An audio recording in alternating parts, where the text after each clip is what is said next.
Hello, it's Paul James here. First of all, I'd like to thank everybody that's been in contact. Some amazing emails that I've received, and there's a few people around me that are helping me, and we've all been touched by them, so I appreciate that very much. I'm going to refer down here because I've made some notes about the important things. I'm going to keep it short for 5 minutes, but what I should say is that I'm at 48 hours on this hunger strike.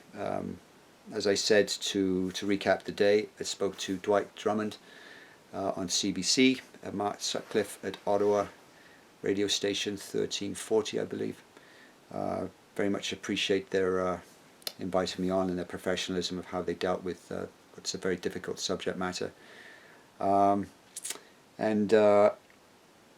in doing that, with thanking you all, you've all given some comments, and I just want to remind everybody that aside from the hunger strike, the name of the website is Confronting the Stigma of Drug Addiction, and that's my story. Each thing that I do is confronting that. So I'm going to confront a few things based on just some of the comments, or some of the way that we talk in the language. Even, let's say, with Dwight Drummond, lovely man and terrific that what he did, but just the use of the word addict is what would to me be offensive. And even though I've written it in the e-book a number of years ago, it's you begin to learn about when it's stigmatized, and you stigmatize yourself, that those kind of words. Or Paul Dolan, and appreciate your comments in the National Post, Dolly, very much. I just want to correct you. I lapped you twice, I think, not just once in the 1200 runs. But let's say when you talk about bad decision that I made, it's you could, when I first used it's yes, it's a bad decision, but bad decisions, when we say that, or bad behaviors, is what I confront with the stigma of drug addiction. Because if we understand, it's absolutely a choice, it's absolutely a decision that I made, but it was an impaired one. And you know my story, Dolly, you know my insecurities, you know the stress that I would have been under from certain aspects. I think you can understand, if we begin to educate ourselves about how somebody like myself gets into it, and it's not just literally a bad decision or bad behavior. Nobody wants to be in this situation of being using heroin and crack cocaine, methamphetamine, fentanyl. Just, we've got to grasp that. It's a truth of the addiction world, is that these people don't want to be in it, and I didn't ever want to get to this stage.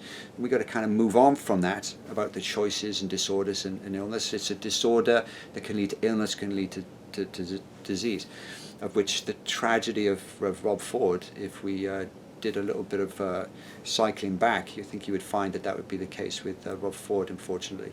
When you use that kind of drug, the anxiety you get produces cortisol in your body. Cortisol leads to tumors if you get too much cortisol. So I'll leave it there for now, but I appreciate all the comments, and this is what the website is all about. It's all about trying to impact and change society in the way that we begin to think.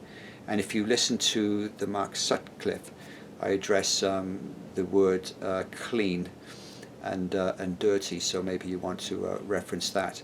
I'm just going to refer down here.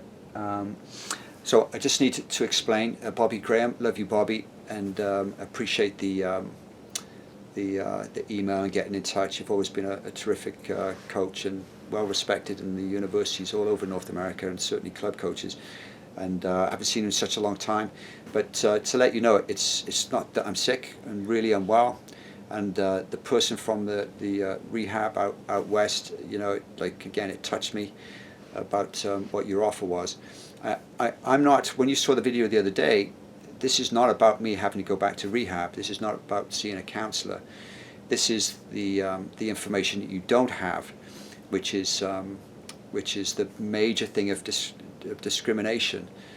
Discrimination, or stigma, is discrimination. So when I was at York, and I think anybody that would have known me or knew me during that period or my career would say that I should be coaching, and I'm a coach, and a coach for life. And in essence, that's right, it's correct. I didn't leave York University because of my health. I didn't leave York University because I wanted to leave coaching.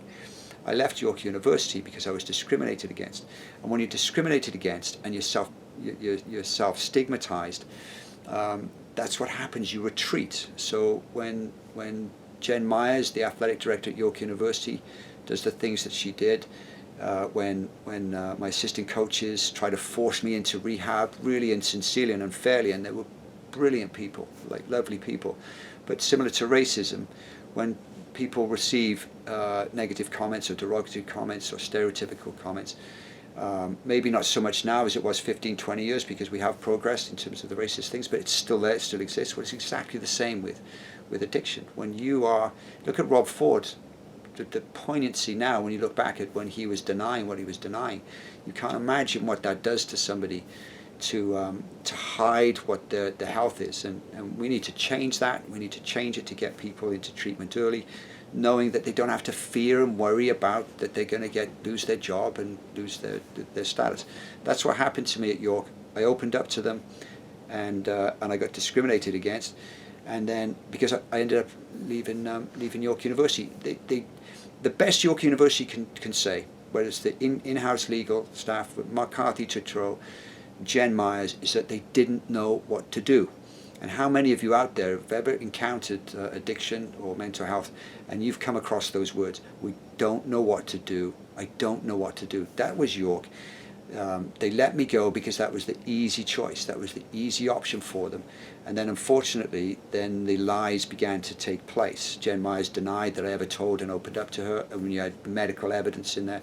That's what this is all about, the hunger strike. Yes, it's about raising awareness, and I care about everybody else out there across the world, because you shouldn't be treated in the way that I've been treated, and I know if I've been treated this way, then you have.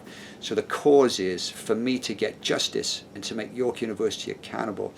That's the main the main purpose here. I'm not destitute in terms of that I've had the health issue and it's been repetitive 24/7 for the past 6 months, and I'm desperate to go into rehab. It's not the case. What I need is that I need status. I need to repair the reputation that's been maligned and put on me by the Canadian Soccer Association, individuals in the soccer media, and they know who they are, and I need to correct that. It's unfair. It was stigmatizing to not just myself but anybody else that goes into to try and get well and to try and get treatment. That's what this is all about, and I'm speaking to the Prime Minister so as well through this, is that if you, let me just talk the other thing, is that if you look at my situation, so I want to boil it down because you're wondering what I want, because I'm not sure whether people believe this, but I am bringing my story to an end. That's the bottom line. This is to the media as well. I'm bringing my story to an end. Myself, my partner, my mother and father, and I don't want to get touched now, but we have been through absolute hell. Had it been a seamless transition, if we were in a civilized approach to how you would have dealt with my situation, Gold TV, I won't mention the persons right now, but if Gold TV, MLSE, York University had given me the support, it would have been seamless. I would still be in a job, I would still have my assets, I'd still have my reputation, everything would be in place. It was all because of the lack of support in not knowing what to do, and then organizations covering up. That's what this is about. I say, Prime Minister, to you and to the Canadian government and the Canadian Parliament, as a Canadian citizen, on behalf of other people that go through this, I didn't deserve to be in the situation that I am now. This is not the medical condition that got me there. This is a societal thing. You need to clean that mess up on Paul James. Now, if it's the CSA, the York University, the Canadian judicial system, up to Beverly McLaughlin at the Supreme Court, frankly, I don't care how you get together to fix what needs to be fixed. And the ministers of justice, the minister of sport, the minister of health need to be aware of what's gone on in my situation, because it is absolutely disgraceful what's gone on, and it's discrimination, it's defamation, and to the point that it's also abusive, and no Canadian should go through that. That's why, and I'll tell you this, is that no Canadian can go to the level that I went with the Supreme Court of Canada and then go on a hunger strike if they don't have such conviction that what they've received is totally unjust. And I'll leave it there.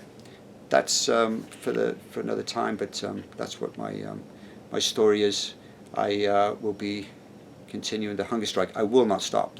I'm bringing this to an end. Whether I die or not is your decision.